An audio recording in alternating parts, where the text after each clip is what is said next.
Question number 63. The generalized momentum px of a particle of a mass m with velocity vx in an electromagnetic field is given by. यहाँ पे हमें बोल रहा है कि generalised momentum px of a particle of mass m, मतलब हमें एक पार्टिकल है जिसका मास m है जो मूव कर रहा है विथ vx वेलोसिटी से, कैसा फील्ड में? इलेक्ट्रोमैग्नेटिक फील्ड में, ठीक है, ईएम फील्ड में मूव कर रहा है। तो ईएम फील्ड में, ठीक है, उसका हमें जनरलाइज मोमेंटम निकालना है। एक पार्टिकल है जिसका मास है मान लो m, वो हमें एक फील्ड में मूव कर रहा है ईएम फील्ड में। तो ईएम फील्ड में इलेक्ट्रोमैग्नेटिक फील्ड, मतलब इलेक्ट्रिक भी है मैग्नेटिक भी है, इलेक्ट्रोमैग्नेटिक फील्ड है, वहाँ पे मूव कर रहा है। तो देखो एक जब कोई पार्टिकल, हमें यहाँ पे क्या जनरलाइज्ड मोमेंटम निकालना है। तो जो जनरलाइज्ड मोमेंटम होता है ना, यहाँ पे देखो जनरलाइज्ड मोमेंटम जो पी एक्स है, इसका फॉर्मूला क्या होता है? Del L by P X equal to del L by del V X, ये फॉर्मूला होता है। या फिर आप इसको वी एक्स आप नहीं मतलब आपको थोड़ा ध्यान नहीं आ रहा होगा तो मैं इसको ऐसे लिख देती हूँ, P X is equal to del L by X dot, ठीक है, ये फॉर्मूला होता है। तो ये फॉर्मूला होता है, तो यानी हमारे पास उस पार्टिकल का लैग्रेंजियन होना चाहिए जब वो ईएम फील्ड में मूव कर रहा है और हमें जनरलाइज मोमेंटम निकालना है। तो हमारे पास क्या होना चाहिए? उस पार्टिकल का एल होना चाहिए, मतलब लैग्रेंजियन होना चाहिए, लैग्रेंजियन होना चाहिए। और लैग्रेंजियन इज इक्वल्स टू क्या होता है? L equal to T minus V. तो काइनेटिक एनर्जी पार्टिकल की हमेशा कितनी होती है? हाफ एम वी स्क्वायर, जिसको हम बोलते हैं half M X dot square. Clear? अब यहाँ पे ना पोटेंशियल की बात आती है कि जो पोटेंशियल एनर्जी है वो कितनी होगी। तो देखो potential energy V X is equals to होता है Q five minus Q V A. यहाँ पे फाइव है स्केलर पोटेंशियल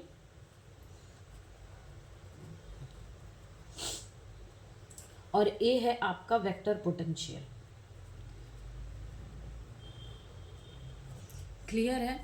ठीक है, ये जो चीज़ है ना, ये आपको याद रखनी है। अगर कोई पार्टिकल है और अगर वो इलेक्ट्रोमैग्नेटिक फील्ड में मूव कर रहा है तो उसकी जो पोटेंशियल एनर्जी होती है वो scalar potential and vector potential दोनों से आती है, ठीक है। अब हम यहाँ से एल की वैल्यू निकालेंगे, ये आपको दिख रहा है? हाँ, ठीक है। अब यहाँ से हम एल की वैल्यू निकालेंगे तो एल इक्वल्स टू होता है टी माइनस वी, तो T half M X square minus Q five minus Q V A. Clear?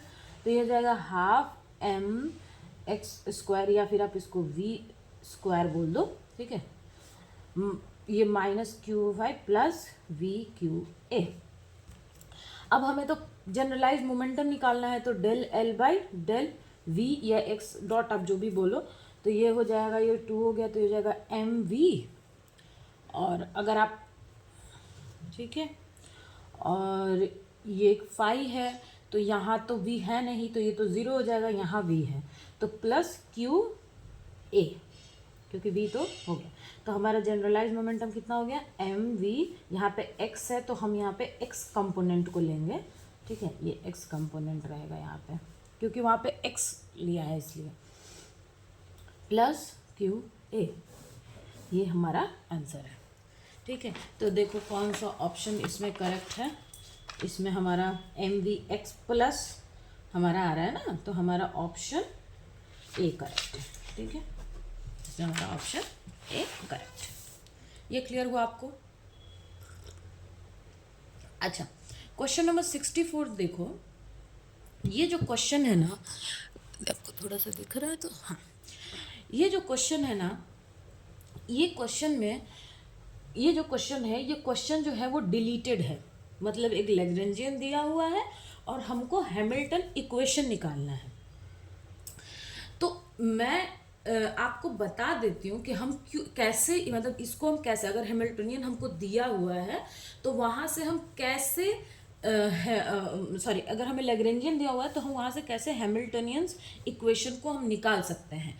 लेकिन ये क्वेश्चन जो है ना वो पेपर में डिलीट कर दिया गया था, क्योंकि इसमें शायद ऑप्शन गलत दिया होगा, या मतलब मैंने पूरा तो नहीं किया, मतलब मैंने किया तो यहाँ पे एक्चुअली इसके ना जो ऑप्शंस हैं वो नहीं आ रहे थे, या ये जो लैग्रेंजियन है इसके लिए ये ऑप्शन सेटिस्फाई नहीं कर रहा था, तो इस वजह से ये क्वेश्चन आपके पेपर में डिलीटेड था। लेकिन मैं आपको बता देती हूँ थोड़ा सा कि अगर आपको ऐसा क्वेश्चन आता है जहाँ पे लैग्रेंजियन दिया हुआ है, हैमिल्टन इक्वेशन निकालना है, तो उसको कैसे निकालेंगे। तो देखो, हैमिल्टन इक्वेशन इक्वल्स टू होता है h summation over i P I x I dot minus L, ठीक है। और इसको अगर हम x के लेंगे, मतलब जैसे यहाँ पे देखो सिर्फ x है, मतलब एक्स वाई है तो वो समेशन में जाएगा, जैसे P X X dot plus P Y Y dot plus P Z X Z, ये ऐसे जाता है। लेकिन यहाँ पे सिर्फ x में है तो ये ऐसे हो जाएगा कि P X X dot minus L, ठीक है। तो पहले हम क्या करेंगे कि पी एक्स की वैल्यू निकालेंगे, तो P X is equal to क्या हो गया, generalise momentum del L by del X dot. X dot के रिस्पेक्ट में इसको डेरिवेटिव करो तो ये कितना हो जाएगा, ये m टू से to cancel, m x dot sign square omega T plus ये x डॉट के रिस्पेक्ट में, तो x तो रहेगा ही, ये m बाई 2 है ना, हाँ, तो ये जाएगा, तो ये m by 2 x omega sine 2 omega T plus m के सॉरी x डॉट में, तो ये 0 हो जाएगा, ठीक है। अब हम क्या करेंगे कि px की वैल्यू तो हमारे पास आ गई है, तो देखो px इज इक्वल टू कितना हो गया, m कॉमन ले लो, तो m x dot sign square omega T plus m by 2 x omega sine square omega T. अब देखो यहाँ पे px है, l है, l भी है, px भी सॉरी x डॉट है। तो जब हम हैमिल्टन इक्वेशन निकालते हैं ना तो वो हमेशा p के फॉर्म में होता है, मतलब वहाँ पे जनरलाइज मोमेंटम में आता है, जनरलाइज कोऑर्डिनेट में नहीं आता है। मैं फिर से बता रही हूँ कि मतलब p के फॉर्म में आता है वो, तो यहाँ से हम x डॉट की वैल्यू को निकाल लेंगे, उसके बाद हम इसको इसमें पुट कर देंगे, फिर उसमें से l को हम माइनस कर देंगे, ठीक है। लेकिन यहाँ पे देखो क्वेश्चन में हमें गिवन है कि हमें हैमिल्टन इक्वेशन निकालना, और यहाँ पे x डॉट की वैल्यू और p डॉट की वैल्यू दी हुई है ऑप्शन में, इसीलिए ये क्वेश्चन डिलीट हो गया है,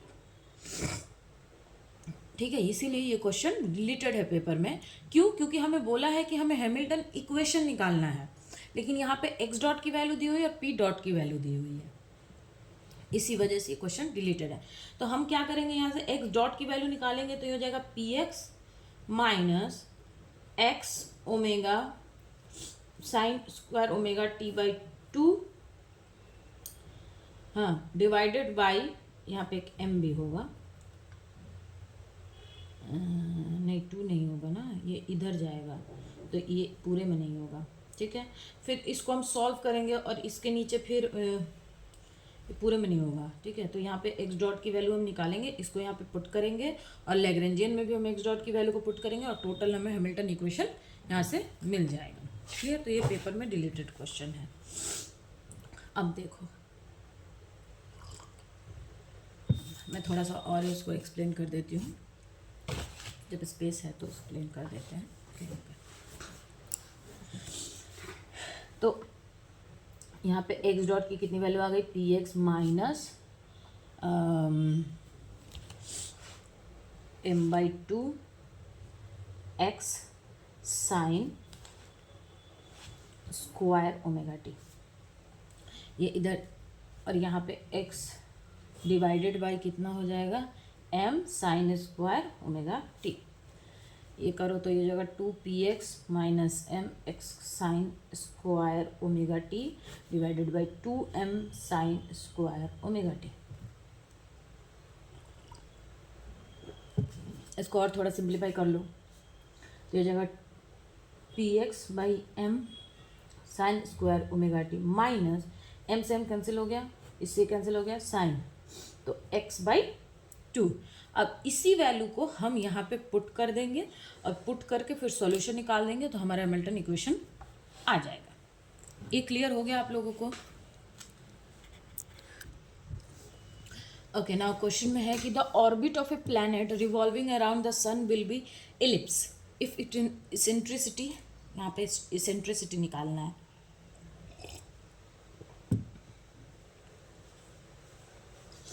देखो यहाँ पे इलिप्स का पूछ रहा है, लेकिन क्वेश्चन में ना मतलब इस टाइप का एक क्वेश्चन आ ही जाता है। हाँ, इसेंट्रिसिटी है या हाइपरबोला में उसका इक्वेशन है या इसेंट्रिसिटी का जो फॉर्मूला है वहाँ पे v की वैल्यू a की वैल्यू दे करके इस टाइप का क्वेश्चन आ जाता है। तो मैं यहाँ पे एक टेबल बना देती हूँ और आप उस टेबल को ना याद कर लेना, ठीक है? ये कॉनिक सेक्शन है, ये यहाँ पे उसकी इसेंट्रिसिटी,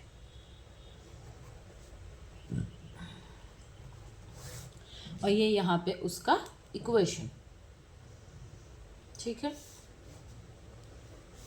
पहले में क्या लेते हैं हम? सर्कल। सर्कल की इसेंट्रिसिटी 0 होती है। इसका इक्वेशन क्या होता है? X square plus Y square equals to R square. उसके बाद आता है हमारा इलिप्स। इसकी इसेंट्रिसिटी होती है 1 minus B square upon A square, ठीक है? और इसकी इक्वेशन होता है X square by A square plus Y square by B square equals to 1। फिर हमारा आता है पैराबोला। इसका इसेंट्रिसिटी 1 होता है, इसका इक्वेशन होता है X square equals to 4ay। फिर हमारा आता है हाइपरबोला। इसका इसेंट्रिसिटी होता है √1 plus B square upon A square, यहाँ माइनस होता है प्लस होता है, और इक्वेशन में भी माइनस आता है। क्लियर? अब देखो इसकी इसेंट्रिसिटी जो है ना 1 minus B square by A square है इलिप्स की। तो इलिप्स का हमें पूछा है, तो इलिप्स का इसेंट्रिसिटी कितना है? 1 minus B square by A square.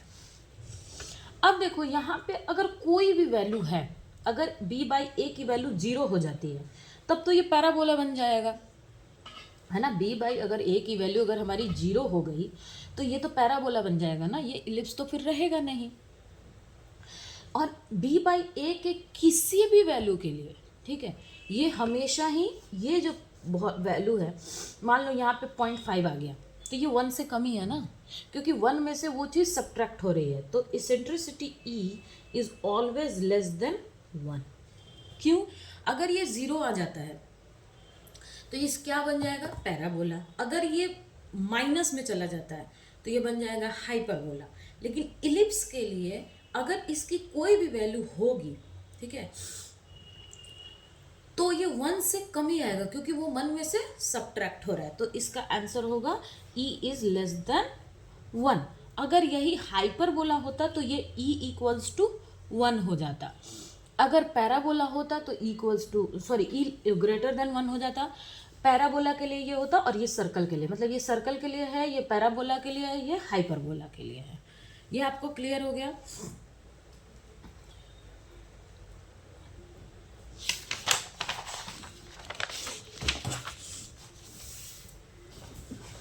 Second में चेक करूँ आपको दिख तो रहा है ना, प्रॉपरली आपको दिख तो रहा है ना?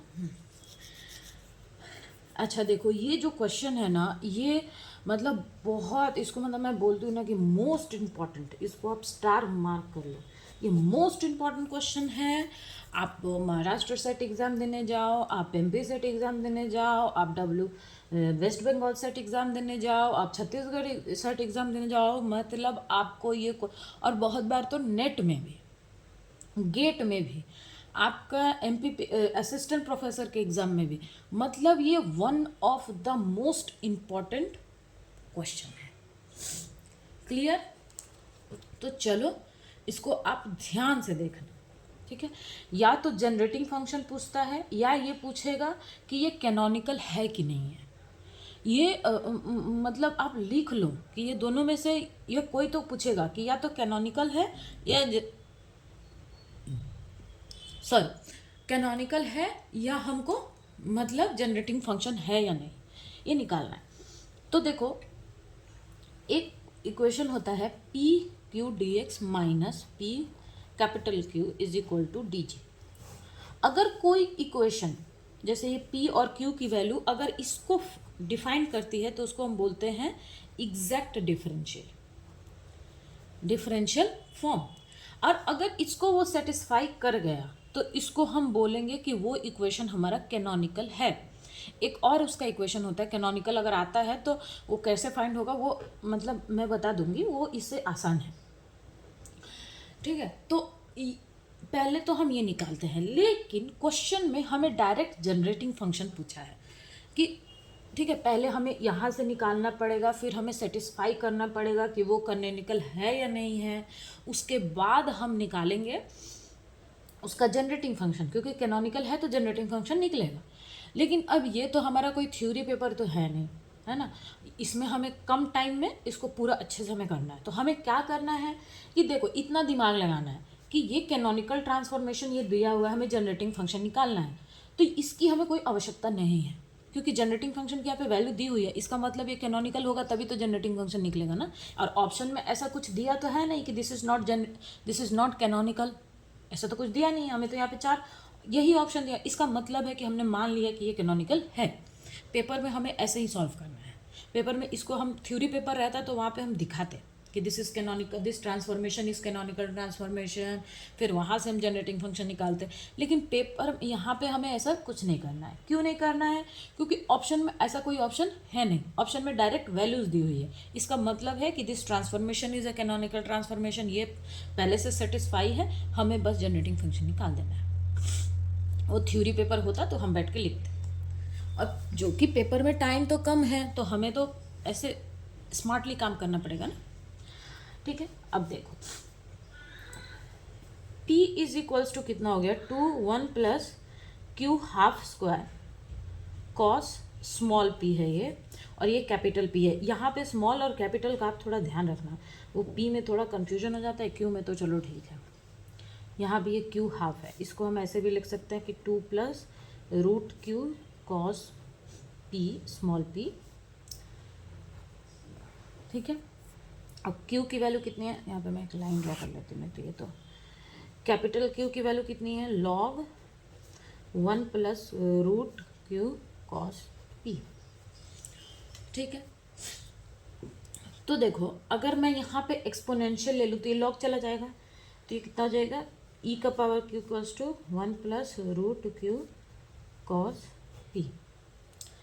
इसको लेके आओ तो यहाँ पे हम q minus 1 equals to root cos P, ये इसको मैं बोल देती हूँ इक्वेशन 1, ये बाद में आएगा इसलिए मैंने बोला। अब यहाँ से रूट q की वैल्यू हम निकाल लेंगे तो ये हो जाएगा E Q minus 1 upon cos P, clear. और थोड़ा इसको सिंप्लीफाई कर दो तो q इज इक्वल्स टू हो जाएगा, दोनों साइड स्क्वायर कर दो तो हो जाएगा q E Q minus 1 by cos P का होल स्क्वायर मैंने ले लिया, ठीक है। अब देखो ये जो हमारा क्वेश्चन में आया है ना, मतलब इसको मैं थोड़ा इस तरह बोल सकती हूँ कि q is equals to Q square minus 1 का होल स्क्वायर 1 अपॉन कॉस है, तो ये सेक स्क्वायर p है। तो ये जो हमारा फंक्शन है ये कैपिटल Q और स्मॉल p का है। ये जो हमारा फंक्शन है ना ये कैपिटल Q और स्मॉल p का है। This is a function of capital Q and small p, ठीक है, स्मॉल p का है। तो यानी हमारा जो जनरेटिंग फंक्शन निकल के आएगा वो किसका निकल के आएगा, यहाँ पे हमारा फंक्शन जो है वो कैपिटल Q और स्मॉल p का है ना। तो यहाँ से जो हम फंक्शन निकालेंगे वो हम किस चीज़ का निकालेंगे, यहाँ से जो हम फंक्शन निकालेंगे वो हम किस चीज़ का निकालेंगे, यहाँ से जो हमें निकल के आएगा, देखो थोड़ा सा मैं और एक्सप्लेन करती हूँ कि स्मॉल क्यू की हमें वैल्यू दी हुई है, तो small Q is equals to क्या होता है, minus del F by del P. Small है तो स्मॉल ही होगा, और कैपिटल पी है तो कैपिटल के लिए del F by del Q. लेकिन यहाँ पे हम कौन सा, देखो जनरेटिंग फंक्शन जो होता है ना वो चार होता है। एक होता है पहला स्मॉल क्यू कैपिटल क्यू, दूसरा होता है small Q capital P, third होता है small P and capital Q, और फोर्थ होता है small P and capital P. तो यहाँ पे जो हमारा फंक्शन है वो किस चीज़ का है, F3 का है, क्योंकि स्मॉल p और कैपिटल Q इसमें ही आ रहा है F3 में। तो ये जो फंक्शन है वो किस चीज़ का है, F3 का है, ठीक है।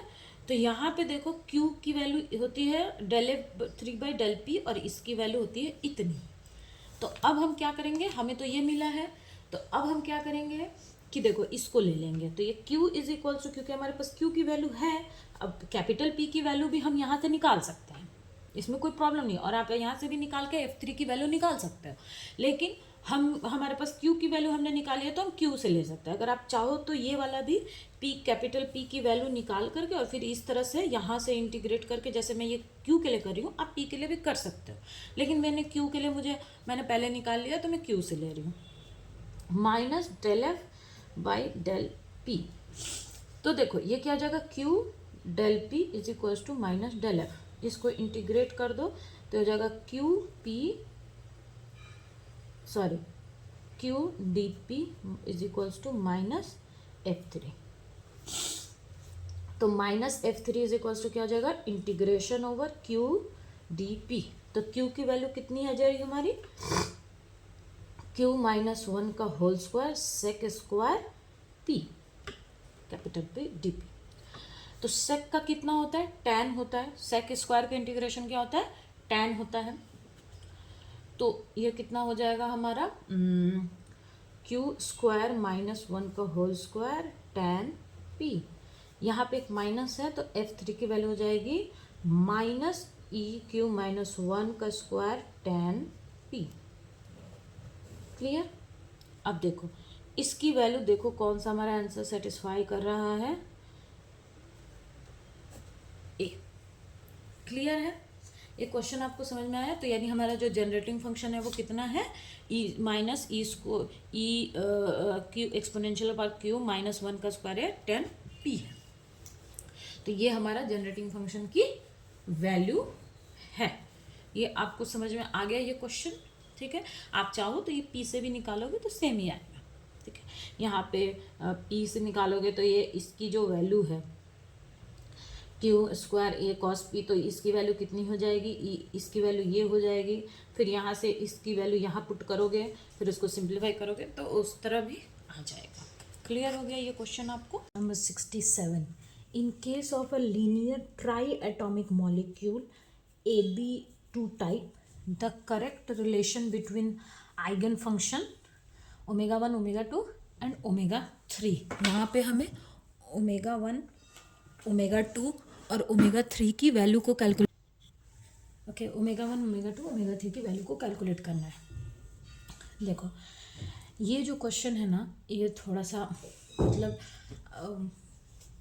थोड़ा लेंदी है, ठीक है।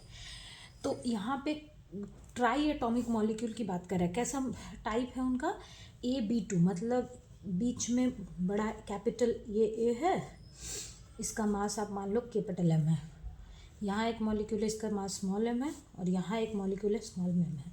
ये A हो गया, ये B हो गया, B मतलब B2 है और एक A है, ठीक है।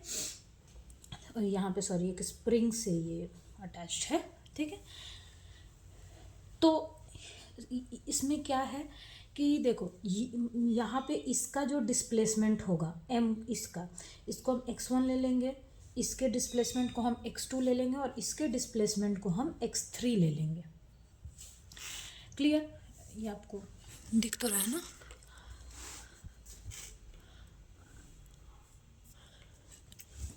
Okay, x1 x2 and x3 be small displacement. Clear है? अब देखो, ये हमेशा, अब जो ये स्प्रिंग वाले ऐसे प्रॉब्लम्स आते हैं ना, उसमें आप हमेशा ये चीज़ याद रखना कि जितना मास होगा उतनी काइनेटिक एनर्जी आएगी, ठीक है, और जितना स्प्रिंग होगा उतनी पोटेंशियल एनर्जी आएगी। मतलब पर स्प्रिंग के लिए पोटेंशियल एनर्जी आती है, और जितना मास होता है उतनी क्या होता है, काइनेटिक एनर्जी आती है। तो काइनेटिक एनर्जी इसकी कितनी हो जाएगी, जिसको हम टी बोलेंगे, ये कितनी हो जाएगी, ये हो जाएगी हमारा 1m। इसके लिए पहले तो m x1 का स्क्वायर प्लस सेकेंड ये कैपिटल M है, m x2 का स्क्वायर, और प्लस फिर इसके लिए हाफ स्मॉल n x3 का स्क्वायर, ठीक है। और पोटेंशियल एनर्जी v ये कितनी आएगी, हाफ k, ये k है और ये भी k है, ठीक है। तो यहाँ पे देखो, इसका जो डिस्प्लेसमेंट, इस स्प्रिंग का जो डिस्प्लेसमेंट होगा वो कितना होगा, x2 माइनस x1। इसके लिए तो x2 माइनस x1 का स्क्वायर प्लस हाफ k, और इसका कितना होगा, इस वाले स्प्रिंग का x3 माइनस x2 का स्क्वायर। क्लियर? ये हुआ, ठीक है।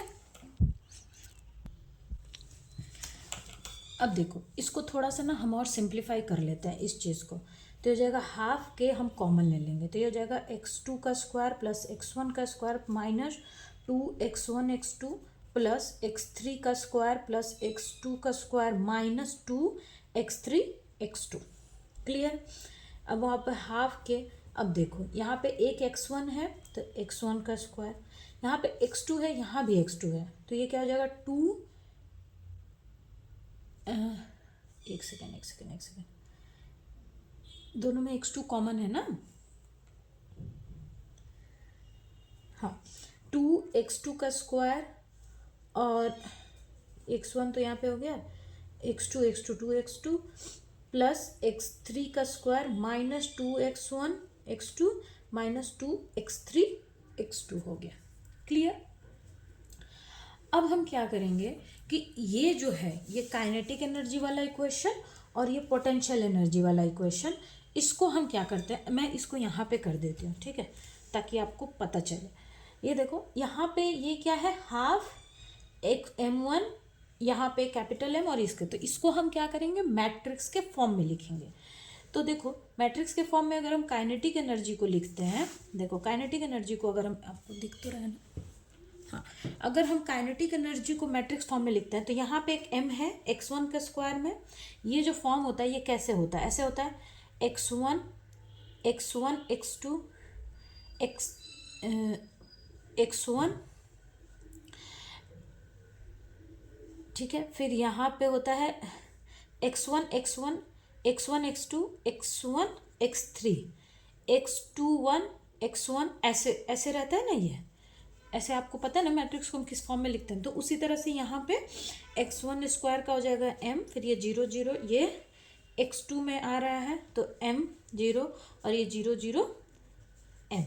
और पोटेंशियल एनर्जी के लिए लिखेंगे तो कितना हो जाएगा, देखो यहाँ पे देखो x1 में 1 है, ठीक है, तो उसके लिए कितना हो जाएगा हमारे पास, उसके लिए हो जाएगा हमारा k, फिर लेकिन स्क्वायर में 2 है तो 2k हो जाएगा, 3 में 1 है तो 1k हो जाएगा, ये 2x1 x2 है तो इसको हम ऐसे लिख सकते हैं, ये जो x1 x2 है इसको हम ऐसे लिख सकते हैं ना, x1 x2 minus x2 x1, इसको लिख सकते हैं हम ऐसे, ये 2x1 x2 है, इसको हम इस तरह लिख सकते हैं ना, x1 x2 minus x2 x1, ये चीज़ हम लिख सकते हैं ना, ये आपको पता है ना। तो ये जो पॉइंट है ये कैसे आ जाएगा, एक यहाँ भी वैल्यू दे देगा ये चीज़ और एक यहाँ भी वैल्यू दे देगा, ठीक है, तो इस तरह से हम इसको लिखते हैं। क्लियर? तो पोटेंशियल एनर्जी में आपके कितना हो गया, इस x1 में तो 1 है तो k, ये यहाँ पे क्या होगा x1 x2, ठीक है, तो x1 x2 कितना है हमारे पास 1, तो यानी माइनस k, फिर यहाँ ये जो पॉइंट होगा ये x1 x3, तो x1 x3 तो कुछ है नहीं, ये क्या है, यहाँ पे देखो ये क्या है 2x3 x2 है ना। तो हमारे पास वो वैल्यू तो है नहीं, तो ये 0 हो जाएगा। फिर हमारे पास x2 x1 है, तो ये माइनस या, और यहाँ पे x2 कितना है 2k, और ये माइनस के, फिर ये 0, क्योंकि हमारे पास x3 x1 नहीं है तो ये 0, और ये k और ये भी k। ये आपको क्लियर हुआ? ये जो मैंने मैट्रिक्स इस वाले इक्वेशन से और इस वाले इक्वेशन से जो मैंने लिखा, ये चीज़ आपको समझ में आ गया ना? ये इस तरह से जो लिखा ये आपको समझ में आ गया है?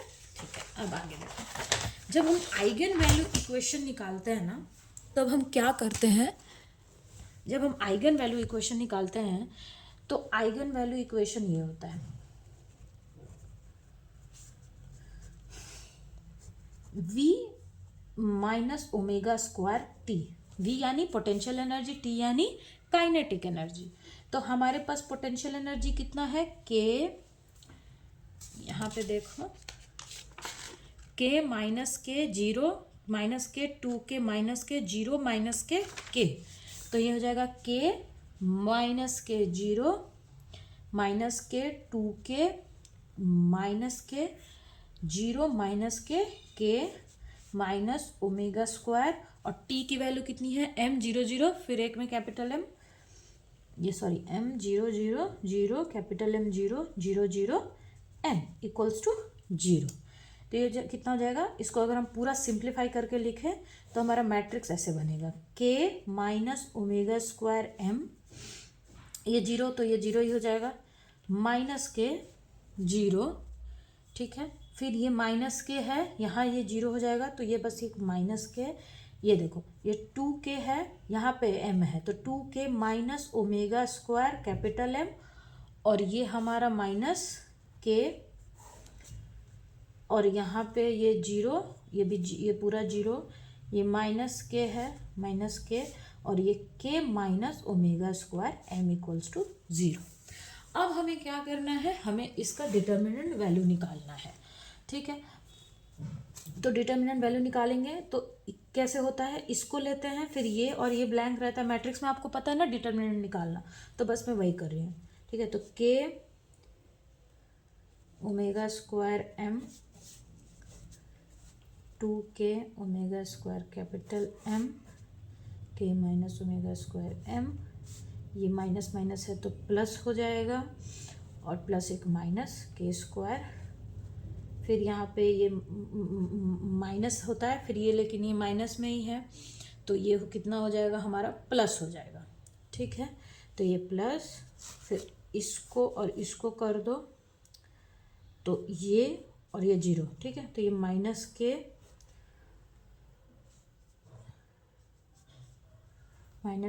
k minus omega square m equals to हमारा 0 आ गया। क्लियर है?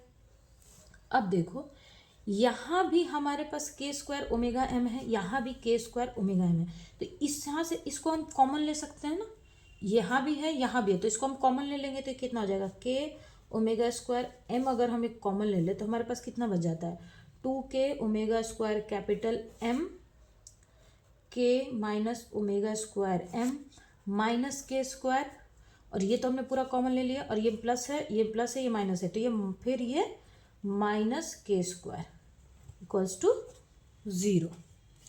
क्लियर? ओके, आगे करते हैं, ठीक है। तो देखो ये हमारा एक फॉर्म मिल गया है, अब हमें इसको सॉल्व करना है, ठीक है। तो ये जगह k ओमेगा स्क्वायर m, ये करो तो ये जगह 2k square minus 2 omega square के m minus omega square k omega square capital M minus minus minus plus omega का पावर 4 m कैपिटल M, और ये हो जाएगा हमारा minus 2k square equals to 0। तो ये और ये कैंसिल हो गया, क्योंकि ये माइनस ये प्लस ये कैंसिल हो गया। अब हम क्या करेंगे, इसको देखो, तो जगह k ओमेगा स्क्वायर m, इसको जब हम सॉल्व करेंगे तो देखो यहाँ पे ओमेगा का पावर 4 है, तो इसको आगे ले लेते हैं, तो ये जगह कैपिटल एम एम ओमेगा का पावर 4, और यहाँ -2 ओमेगा स्क्वायर है, यहाँ भी ओमेगा का स्क्वायर है, तो यहाँ से हम के कॉमन ले सकते हैं, ओमेगा स्क्वायर कॉमन ले सकते हैं, तो हम यहाँ से ना माइनस के कॉमन ले लें, तो ये कितना बचेगा 2m कैपिटल एम प्लस एक सेकेंड माइनस, अच्छा यहाँ भी तो माइनस है ना, हाँ यहाँ माइनस है, माइनस ले लें, तो यहाँ पे capital sorry m plus 2m omega square equals to 0, ये हो गया। सॉरी, अब देखो यहाँ पे हमारे पास दो वैल्यूज़ हैं, एक तो दिस इक्वल्स टू 0 और दूसरा दिस इक्वल्स टू 0, तो यहाँ से जब हम वैल्यू निकालेंगे तो ये k minus omega m equals to 0 and यहाँ से देखो तो ये हो जाएगा हमारा कैपिटल M स्मॉल ओमेगा, एक काम करते हैं, यहाँ से हम ओमेगा स्क्वायर कॉमन ले लेते हैं, इस वाला से ओमेगा स्क्वायर अगर हम कॉमन ले लेंगे तो बचेगा कैपिटल M m ओमेगा का square minus K capital M plus 2m equals to 0। तो देखो एक वैल्यू हमको ओमेगा की यहाँ से मिलेगी, एक वैल्यू यहाँ से मिल जाएगी और एक वैल्यू हमको यहाँ से मिल जाएगी, तो पहले दिस इक्वल्स टू हम 0 करते हैं, आपको दिख रहा है, हाँ, तो पहले हमने क्या किया के, फिर से आप एक बार देख लो ये पूरा को दिख रहा है ना, हाँ, तो यहाँ से मैंने क्या बोला कि पहले हम इसको करेंगे, तो यहाँ से एक ओमेगा की वैल्यू मिलेगी, एक यहाँ से मिलेगी और एक हमको यहाँ से मिलेगी, तो पहला वाला देखो कैसे कि K omega square m equals to 0, तो यहाँ से omega K omega equals to minus K cancel, omega square equals to K by M, तो ओमेगा इक्वल्स टू कितना हो गया plus minus K by M. दूसरा मैंने ओमेगा स्क्वायर को 0 किया, तो यहाँ से ओमेगा की वैल्यू 0 मिल गई, तो यानी एक ओमेगा की वैल्यू ये हुई, एक ओमेगा की वैल्यू ये हुई। थर्ड देखो, थर्ड में क्या है, capital M small M omega square minus K M plus 2m, ठीक है, तो इसको हम यहाँ पे करेंगे, तो ये हो जाएगा capital M plus 2m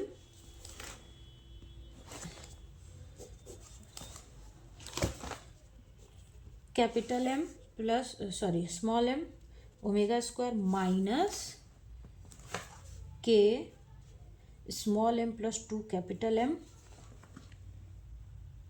sorry मैंने कुछ, ये 2m है ये m है, इक्वल्स टू 0। तो जब हम इसको यहाँ पे करेंगे तो ये capital M omega square equals to कितना हो जाएगा m प्लस 2m के ओमेगा स्क्वायर इक्वल्स टू कितना हो जाएगा m के divided by capital M small m। जब हम इसको और सिंप्लीफाई करेंगे तो m से m कैंसिल हो गया और यहाँ पे m से m कैंसिल हो गया, तो m में करना पड़ेगा ना, ओके, तो यहाँ पे हम इसको ऐसे कर सकते हैं कि k by capital M small m capital M plus 2m, ऐसे लिख सकते हैं इसको हम। तो ओमेगा इक्वल्स टू कितना हो गया प्लस माइनस रूट ओवर के small m capital M m plus 2m, ये हमारा आ गया। यानी एक हमारी ओमेगा की वैल्यू 0 आ रही है, एक ये आ रही है और एक हमारी ये आ रही है। क्लियर। अब क्वेश्चन देखते हैं, तो यहाँ पे हमारे पास ओमेगा की 3 वैल्यू आ चुकी है। अब आप क्वेश्चन में देखते हैं,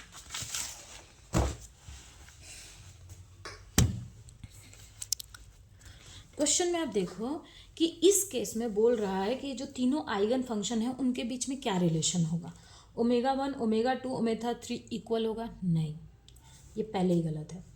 सेकंड देखो ओमेगा 1 0 होगा, ओमेगा 2 ओमेगा 3 इक्वल होगा, नहीं, ओमेगा 1 ओमेगा 2 नॉन इक्वल होगा और ओमेगा 2 इक्वल होगा ओमेगा 3 के, नहीं, omega 1 omega 2 omega 3 non equal होगा। ये हमारा करेक्ट आंसर है, ऑप्शन डी होगा, ठीक है, ये हमारा करेक्ट ऑप्शन है। क्यों? क्योंकि हमारा ओमेगा का एक वैल्यू हमारा कितना आया है 0, ओमेगा 2 की वैल्यू मान लो कि तो k/m, ओमेगा 3 की वैल्यू हमारे पास कितनी है √k/M स्मॉल m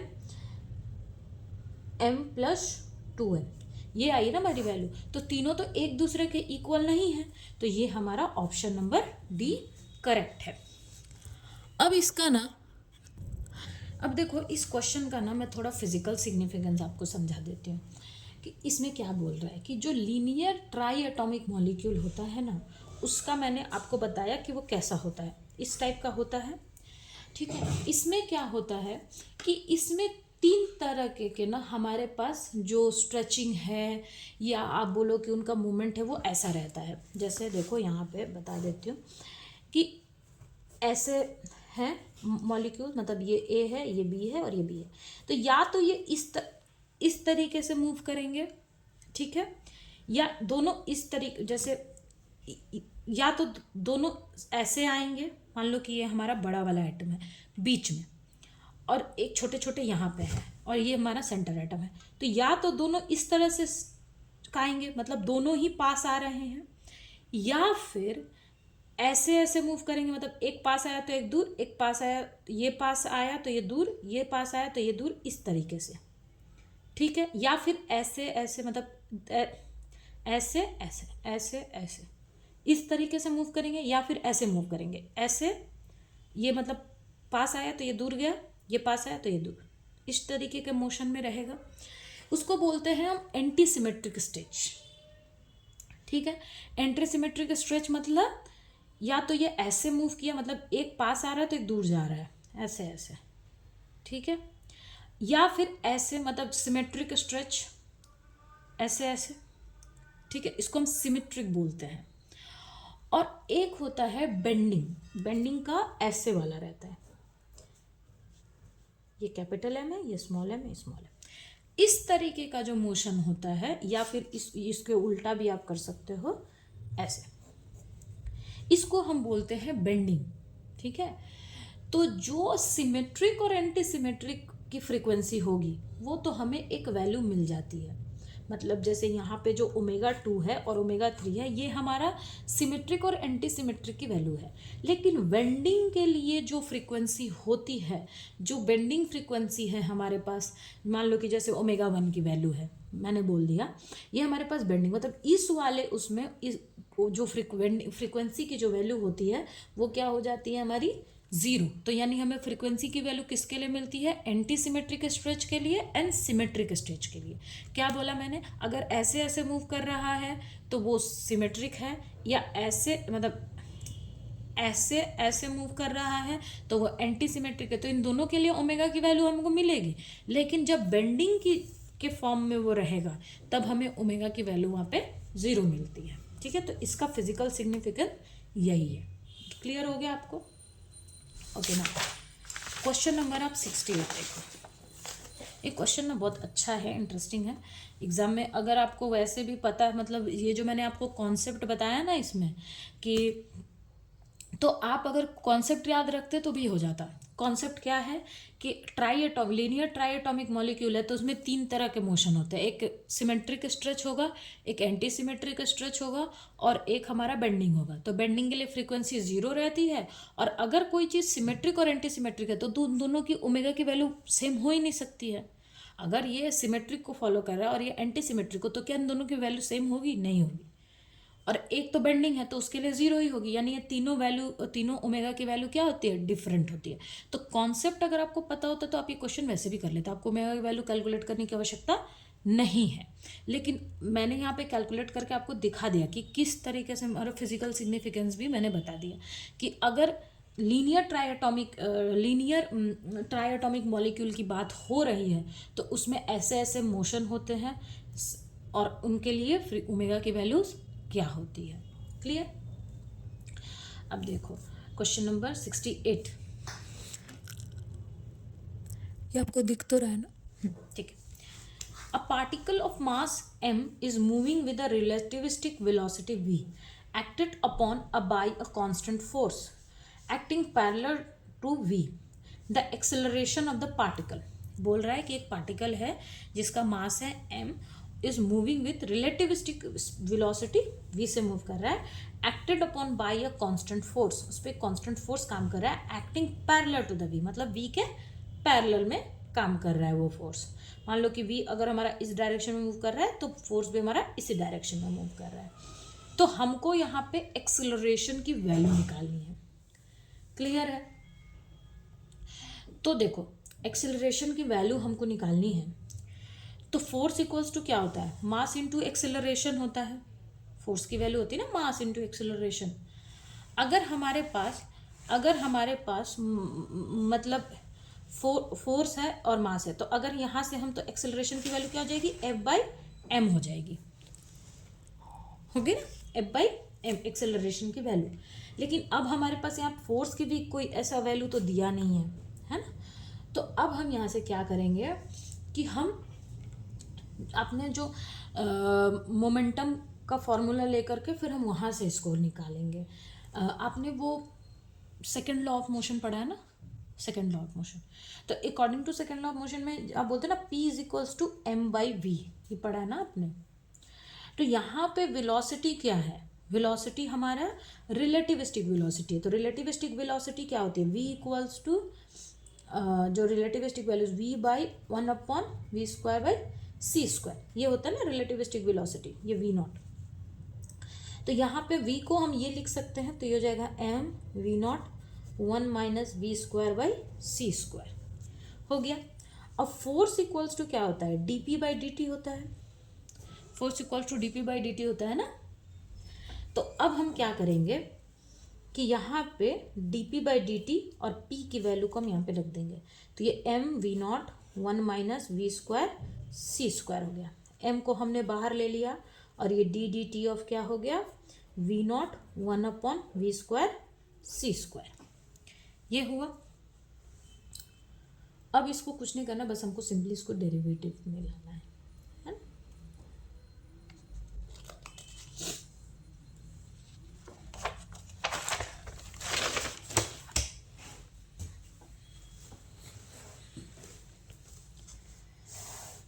अब इसको डेरिवेटिव करो तो u v से करेंगे तो क्या होता है, m v यानी 1 - v²/c², ठीक है, और यहाँ पे रूट है ना तो हाफ ले लेंगे, और यहाँ पे dt of v0, v u हो गया, माइनस m हम बाहर कॉमन में ले लेते हैं, u क्या हो गया v0, और v dt ऑफ 1 - v²/c² का हाफ। क्लियर? हाँ ठीक है, डिवाइडेड बाई 1 - v²/c², तो ये हाफ है तो 2 स्क्वायर होगा तो ये ऐसे आ जाएगा। अब यहाँ से देखो तो ये dv/dt ये कितना हो जाएगा हमारा, dv/dt है तो हम देखो यहाँ इसको थोड़ा और सिंप्लीफाई कर लें, 1 - v²/c² का power half dv/dt minus v0, इसको करो तो ये हाफ ऊपर आएगा और यहाँ पे एक हाफ करेंगे तो ये माइनस हाफ हो जाएगा, ठीक है। तो यहाँ पे ये कितना आ जाएगा हमारा, v0 तो हमने ले रखा है, तो इसको हम करेंगे तो ये एक हाफ,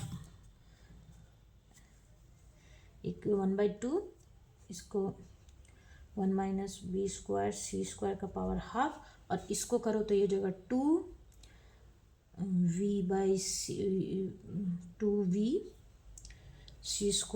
dv/dt।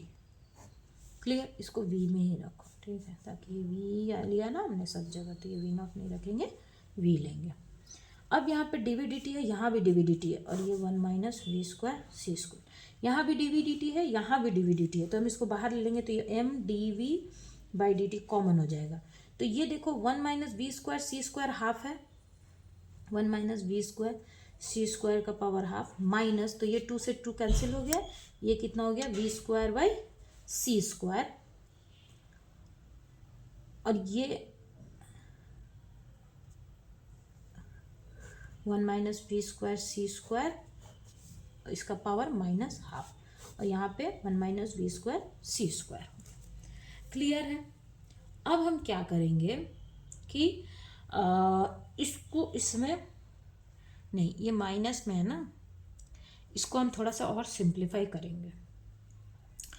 तो देखो ये इसमें जा डिवाइड होगा तो ये हाफ है, ये माइनस, तो ये कैंसिल हो जाएगा, तो ये 1 हो जाएगा, मल्टीप्लाई होगा तो ओके। अब इसको थोड़ा सा और सॉल्व करते हैं।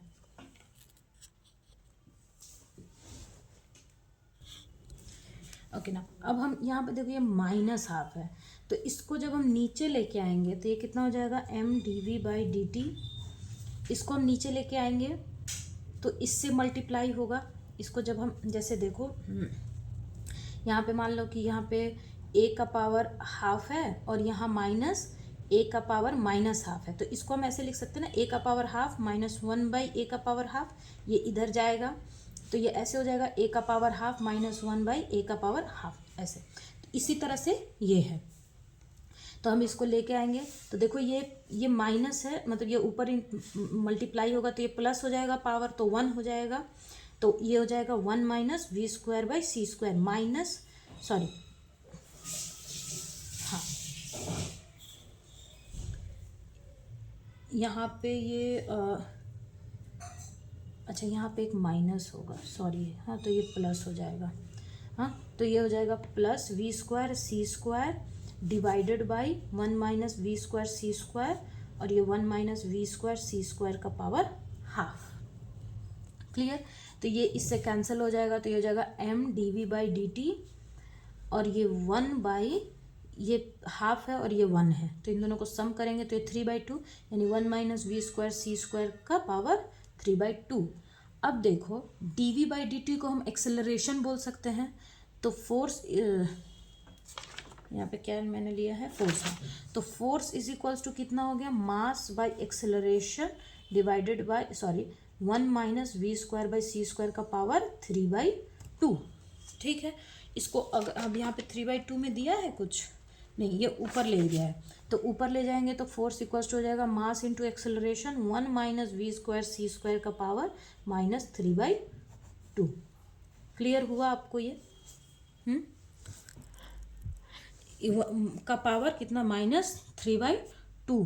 ठीक है, ये समझ में आया? ये मैंने कैसे लिया, जैसे ये हाफ है तो ये 1 हुआ, फिर ये इसमें मल्टीप्लाई हुआ, ये नीचे आ गया, तो उसी तरह से मैंने इसको, अच्छा यहाँ पे देखो ये -v²c² है, तो जब हम बाहर लेंगे तो वो एक माइनस आएगा, तो ये माइनस और ये माइनस मिलके यहाँ पे, इसको यहाँ पे मैं माइनस ही रखती हूँ, तो ये माइनस ये माइनस मिलके यहाँ पे प्लस हो जाएगा। ठीक है, फिर इसको जब हम सिंप्लीफाई करेंगे तो ये आ गया, तो यानी फोर्स की हमारी वैल्यू क्या आ रही है, मास इंटू एक्सेलरेशन 1 - v²/c² का पावर -3/2। अब देखो यहाँ पे कौन सा ऑप्शन करेक्ट है।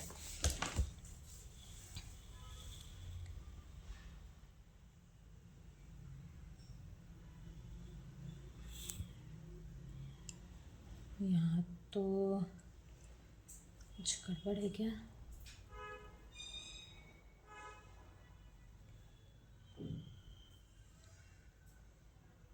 सेकेंड, 1 - v² 3/2 तो माइनस आना चाहिए ना,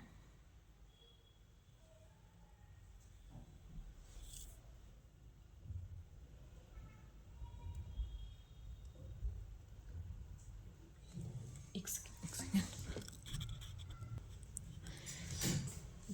अच्छा यहाँ पे फोर्स नहीं, एक्सेलरेशन पूछ रहा है, सॉरी, यहाँ पे एक्सेलरेशन पूछ रहा है, तो फोर्स की हमारी वैल्यू आई है कितना, force equals to mass into acceleration. ठीक है, तो यहाँ पे देखो फोर्स की हमारी वैल्यू कितनी आ गई है, फोर्स की हमारी वैल्यू आई है मास इंटू एक्सेलरेशन 1 - v²/c² का पावर 3/2 -3/2।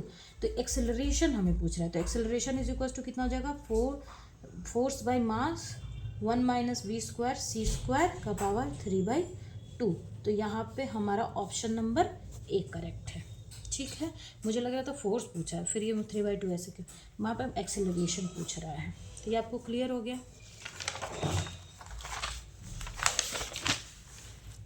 ना एक क्वेश्चन ये भी है, aberration of light. Now question number 69. Aberration of a light from a star is caused due to the traveling of light in the atmosphere, the elliptical orbit of Earth around the sun, the finite speed of light around the speed of earth in its orbit around the sun, the scattering of light by the air particles.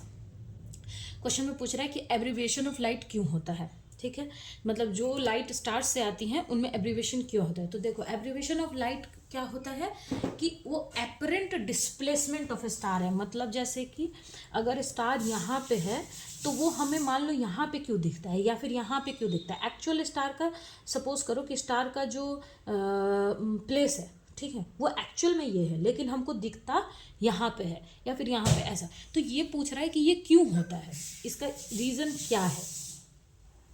तो एक तो इसका कारण होता है कि अर्थ जो है ना वो हमेशा ही रोटेशनल, मतलब वो अपने ऑर्बिट पे अपने एक्सिस पे रोटेट करती है, ठीक है, ऑर्बिटल मोशन जो है अर्थ का, ठीक है, की वजह से क्या होता है कि स्टार जो है वो अपने एग्जैक्ट पोजीशन पे होते हुए ऑब्जर्वर को क्या लगती है कि वो दूर है, मतलब कि जैसे यहाँ पे स्टार है तो यहाँ पे मतलब उसका मोशन के वजह से क्या होता है, मतलब जो अर्थ है वो जब रोटेट करती है तो उसकी वजह से क्या होता है कि जो लाइट स्टार से आके हमारे आँखों पे पड़ती है उसका जो स्पीड है, ठीक है, लाइट की स्पीड फाइनाइट एक स्पीड है जिसके उसके वजह से क्या होता है कि ये चीज़ें हमें ठीक से दिखती नहीं। मतलब मान लो कि जैसे यहाँ पे स्टार है, यहाँ पे हम हैं और अर्थ जो है वो रोटेट कर रही है। अब लाइट को मान लो कि यहाँ पे आना है, हमारे आंखों पे पड़ना है। अब रोटेशन की वजह से क्या हो रहा है, इस और इसमें एक स्पीड है, तो स्पीड इज इक्वल्स टू क्या होता है, डिस्टेंस अपॉन टाइम, ठीक है। अब यहाँ पे लाइट जो है वो उसमें क्या हुआ कि सोचो कि हम यहाँ पे खड़े थे, अब स्पीड से अपने यहाँ से यहाँ पे आ रही थी लाइट, तो इसकी वजह से मोशन अब हुआ शिफ्ट। हम यहाँ से ऑब्जर्वर जो है वो पहले यहाँ पे था, यहाँ से शिफ्ट हो गया, अब लाइट यहाँ से आई, अब नेट हमको क्या दिखेगा कि उसका जो लेंथ है वो यहाँ पे है, मतलब उसका जो मान लो कि लाइट कैसे आ रही थी और यहाँ अपने शिफ्ट होकर आप यहाँ पे आ गए तो हमको तो अब यहाँ से यहाँ दिखेगा ना, ये है ना, तो इसी वजह से ये इसमें शिफ्ट होता है। तो एक तो हो गया कि जो अर्थ का जो ऑर्बिटल मोशन है उसके वजह से, ठीक है, और दूसरा हमारा क्या कारण है कि जो लाइट की स्पीड है, ठीक है, लाइट की जो स्पीड है वो भी तो इफेक्ट कर रही है, दो चीज़ें इफेक्ट कर रही है। एक तो मोशन हुआ, तो मान लो कि ऑब्जर्वर यहाँ पे खड़ा होकर के मान लो पहले देख रहा था, अर्थ रोटेट हुई तो उसका इति शिफ्ट हो गया, तो अर्थ के ऑर्बिटल मोशन की वजह से जो लाइट यहाँ पड़नी थी वो कहाँ पड़ रही है, यहाँ पड़ रही है, मतलब ऐसा। और दूसरा क्या है कि लाइट की जो स्पीड होती है उसके वजह से, तो दो कारण है यहाँ पे, ठीक है। तो the travelling of light in the atmosphere, तो एक तो ये कारण है, लेकिन इसमें दूसरा नहीं दिया। Elliptical orbit of the earth, नहीं, ऑर्बिट सिर्फ नहीं है। The finite speed of light and the speed of earth in its orbit around the sun, तो हमारा ये करेक्ट है। मतलब कि लाइट का एब्रीविएशन जो होता है वो दो कारण से होता है। पहला कि एक तो लाइट की स्पीड फाइनाइट, मतलब कि स्पीड के वजह से, और दूसरा क्या है कि अर्थ के रोटेशन के वजह से।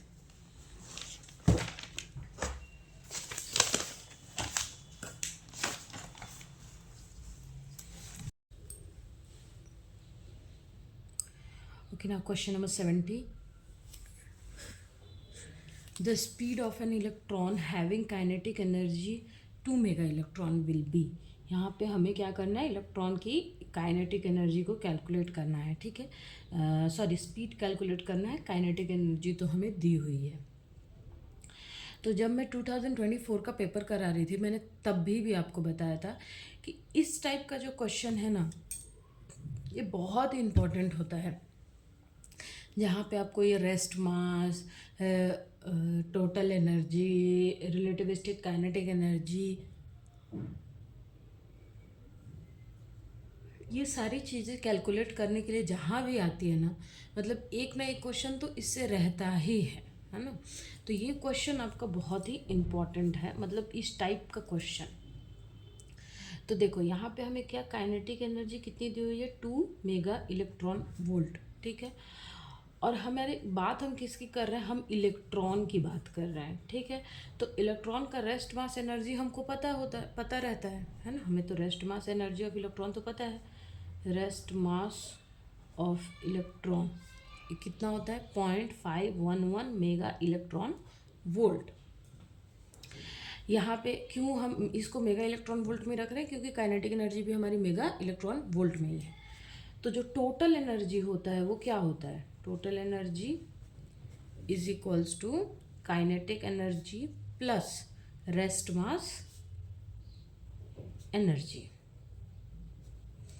ये क्लियर हुआ है ना, कि टोटल एनर्जी हमारी कितनी होती है, kinetic energy plus rest mass energy. तो काइनेटिक एनर्जी कितनी हो गई, 2 mega electron volt plus rest mass energy 0.511 mega electron volt. तो जो टोटल एनर्जी है, मतलब जो टोटल हमारे पास एनर्जी आ गई वो कितनी आ गई, 2.511 मेगा इलेक्ट्रॉन वोल्ट। अब देखो ये हमारी तो टोटल एनर्जी है ना। तो टोटल एनर्जी का एक और फॉर्मूला होता है E equals to MC square, E equals to MC square, हमारे पास एक ये फॉर्मूला भी है। अब यहाँ पे इसको हम ऐसे लिख सकते हैं कि EM0C² 1 minus V² by C²। ये हमें ऐसे क्यों लिखना पड़ रहा है, क्योंकि हमें क्या वेलोसिटी चाहिए, है ना, वेलोसिटी चाहिए। तो और हमारे पास टोटल एनर्जी निकल के आ गई है। तो अब हम क्या करेंगे, यहाँ से हम V कैलकुलेट करेंगे, यानी कि E equals to M0C² 1 minus V² C²। अब यहाँ पे देखो हमारे पास E का वैल्यू है, हमारे पास M0 का वैल्यू है, उसके बाद M0C² का वैल्यू है, यही तो रेस्ट मास एनर्जी मतलब यही तो है ना M0C², ये चीज़ ठीक है। तो अब हमारे पास यहाँ पे V² की वैल्यू निकालनी है, तो ये तो ईजिली हमसे निकल जाएगा, ठीक है। तो चलो, तो यहाँ पे हो जाएगा 2.511 equals to 0.511 divided by 1 minus V² by C²। अब हम क्या करेंगे, इसको इधर ले जाएंगे, इसको इधर, तो ये हो जाएगा 1 minus V² C² equals to 0.511 by 2.511। दोनों सेट स्क्वायर कर दो तो 1 minus V² C² equals to 0.511 2.511 का होल स्क्वायर। क्लियर, ये आपको दिख रहा है ना, हाँ ठीक। अब यहाँ से हम इसको ऐसे कर सकते हैं कि इसको ऐसे भी लिख सकते हैं कि 1 माइनस 0.511 बाई 2.511 डिवाइडेड बाई का square is equals to V² C² हुआ ना। अब देखो, अब इसको थोड़ा सा सॉल्व करना पड़ेगा यहाँ पे। तो यहाँ पे इसको सॉल्व करना है तो कितना होगा, देखो ये 2 है ना, तो 0 अगर हम कर दें तो मतलब पॉइंट लगाएंगे तो 0 हो जाएगा। तो ये 1 2 3 4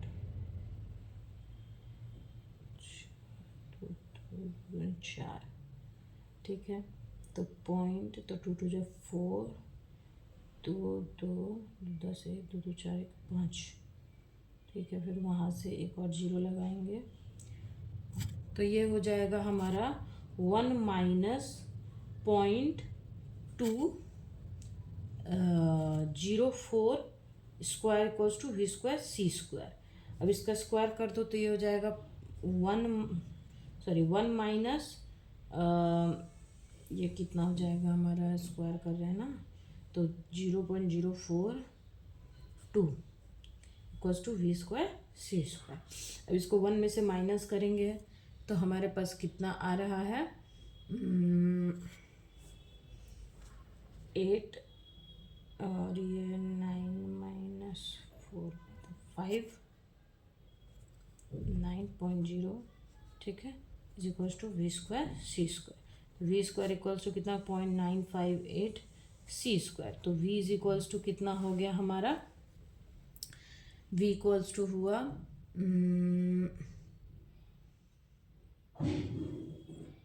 इसको आप कैलकुलेटर से कर लेना, तो ये हो जाएगा 0.9 V² इक्वल्स टू 0.9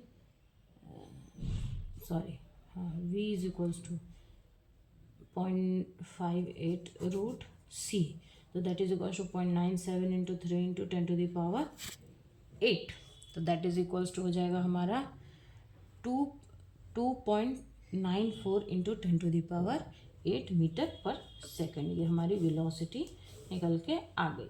तो देखो यहाँ पे ऑप्शन में कौन सा करेक्ट है, 2.94 इंटू 10⁸ है, तो 2.93 आ रहा है यहाँ पे, 8877, तो ऑप्शन सी। यहाँ पे 93 आ रहा है, हमारा 94 आ रहा है। ये क्लियर हो गया आपको?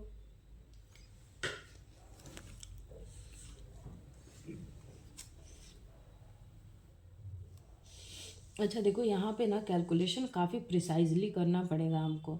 उसका कारण क्या है, क्योंकि देखो स्पीड ऑफ लाइट क्या होती है, 3 इंटू 10⁸, ये हम वैक्यूम में लेते हैं। तो यहाँ पे जितना भी पावर है ना वो सब या तो 8 या फिर 7 में है। तो अगर हमारा थोड़ा भी कैलकुलेशन इधर उधर हुआ, और यहाँ देखो 2.93 है और 2.89 है, मतलब इतना प्रिसाइज कैलकुलेशन हमारा इसमें रहना है कि यहाँ पे 2.89 है और यहाँ पे 2.93 है, ठीक है। तो कैलकुलेशन इतना थोड़ा भी वेरी करेगा ना तो यहाँ पे आंसर गलत आ जाएगा। एक तो ये लोग कैलकुलेटर देते नहीं है, ऊपर से इस तरीके का क्वेश्चन ये लोग एग्जाम में दे देते हैं, आदमी 1 घंटे कैलकुलेशन ही करता रह जाएगा। खैर अब है तो हमको तो करना ही है।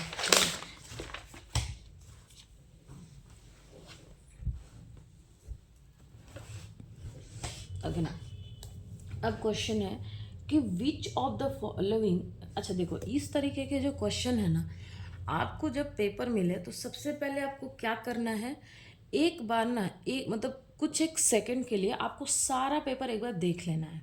वन से स्टार्ट करके पूरा 100 तक सारे क्वेश्चन आप देख लोगे। तो देखने से आपको पता चल जाएगा ना कि कौन सा क्वेश्चन जो है वो आप 1 मिनट में सॉल्व कर सकते हो, कौन सा क्वेश्चन 2 मिनट लगेगा, कौन सा क्वेश्चन 3 मिनट, कौन सा क्वेश्चन आपको आता है लेकिन उसका कैलकुलेशन बड़ा है, और कौन सा क्वेश्चन आपको नहीं आता है।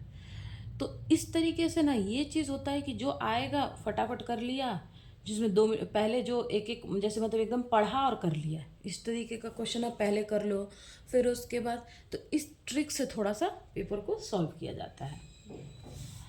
Which of the following potential does not satisfy Laplace equation, इसमें हमें बताना है कि इनमें से कौन सा पोटेंशियल जो है ना वो लैपलेस इक्वेशन को सेटिस्फाई नहीं करेगा। तो देखो सबसे पहले तो हमें लैपलेस इक्वेशन पता होना चाहिए, तभी तो पता चलेगा कि लैपलेस इक्वेशन को सेटिस्फाई करेगा या नहीं। तो लैपलेस इक्वेशन क्या होता है,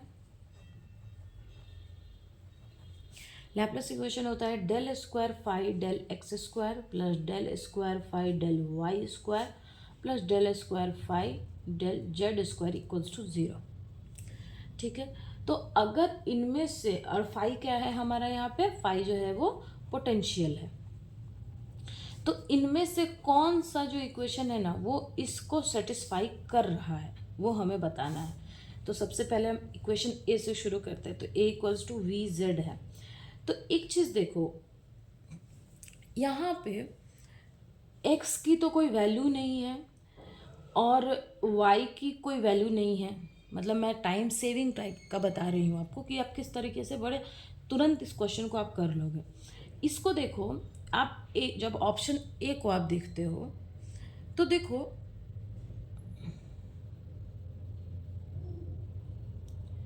हाँ यहाँ पे देखो ध्यान रखना है, यहाँ पे डज नॉट सेटिस्फाई है, डज नॉट सेटिस्फाई है मतलब कौन सेटिस्फाई नहीं करेगा। तो देखो यहाँ पे ये जो एक फंक्शन है ना ये सिर्फ एक जेड का फंक्शन है, तो एक्स का फंक्शन तो इसमें है ही नहीं, वाई का फंक्शन तो ये तो ऑटोमेटिक 0 हो गया। उसके बाद ये जेड का फंक्शन है तो ये सिंगल है, मतलब सिंगल जेड है, यानी कि अगर हम जेड को एक बार डेरिवेटिव करेंगे तो ये 5 हो जाएगा, दोबारा करेंगे तो ये 0 हो जाएगा, यानी ये ऑप्शन ए हमारा जो है ना वो सेटिस्फाई कर रहा है। ये अभी हम करके मैं नहीं दिखा रही हूँ, ठीक है, बस ऐसे बता देती हूँ, ऐसे कर भी दो, ठीक है। तो ये वी जेड करेंगे क्योंकि एक्स और वाई तो है ही नहीं, तो सिर्फ जेड में लेंगे, तो एक बार करेंगे तो 5 हो गया, दोबारा करेंगे तो ये 0 हो गया, तो यानी ये इसको सेटिस्फाई कर रहा है। ऑप्शन बी में जाते हैं। देखो ये जेड का स्क्वायर है, तो एक बार करेंगे तो 10 हो जाएगा, दोबारा करेंगे तो हमारा 10 जेड हो जाएगा, दोबारा करेंगे तो जेड आएगा। एक्स और वाई का नहीं है, तो एक्स और वाई का देखो इसमें भी एक्स और वाई नहीं है, तो एक्स और वाई तो जीरो होगा, लेकिन हम जेड में बात कर रहे हैं, तो जेड में करके देखो तो एक बार करो, ठीक है। अगर आप इस तरीके से क्वेश्चन करते हो तो एग्जाम में टाइम सेव होता है, क्योंकि आपको पेन फिर ज़रूरत नहीं पड़ेगी। एक बार करो तो कितना आएगा, 10 जेड आ जाएगा, दोबारा करोगे तो 10 आएगा, दोबारा मतलब जेड स्क्वायर करोगे तो ये 10 आ जाएगा, ये 0 आ जाएंगे लेकिन ये 10 आ जाएगा, तो ये नॉट सेटिस्फाई है, ठीक है। ऑप्शन बी हमारा, मैं यहाँ पे करके दिखा देती हूँ कि del square v del z तो कितना हो जाएगा 10 जेड प्लस 5, ठीक है, और del square v del z square equals to ये 10 हो जाएगा और ये 5, तो 10 आ रहा है, तो ये नॉट सेटिस्फाइड है, नॉट इक्वल्स टू 0 है यानी नॉट सेटिस्फाइड। अब ऑप्शन सी में देखो, यहाँ पे ये x का फंक्शन भी है, z का फंक्शन भी है, तो इसको जब हम x के रिस्पेक्ट में करेंगे तो हमारा, इसको देखो कैसे करेंगे, इसको जब हम करेंगे तो पहले ये x के रिस्पेक्ट में तो ये 5z आएगा, और z के रिस्पेक्ट में करेंगे मतलब फर्स्ट डेरिवेटिव तो 5x आएगा। फिर जब हम इसे x के रिस्पेक्ट में करेंगे इस वाले कोई क्वेश्चन को, तो ये हमारा